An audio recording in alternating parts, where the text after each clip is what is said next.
Hello mga ka-trending, welcome back to ZK Trend. Nananatiling unbothered ito ang ating Belle Mariano sa kabila nga ng mga bashings at hate sa social media.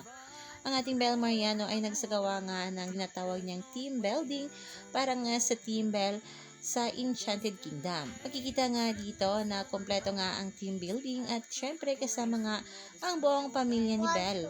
Sobrang saya nga tingnan itong ating Belle at talaga namang hindi ito apektado sa mga lumalabas nga ng mga clips, lalo-lalo na nga sa TikTok ni Donnie kasama nga ang ilang mga girl housemates.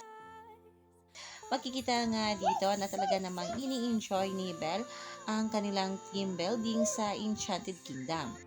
Sobrang saya nga nagkasuporta ni Belle Mariano dahil talaga namang hindi ito apektado sa mga naglalabasang bashing. Kaya naman deserve talaga ito ni Belle at makikita naman dito na talagang sobrang saya ng ating Belinda. Wala silang energy. Tingnan mo,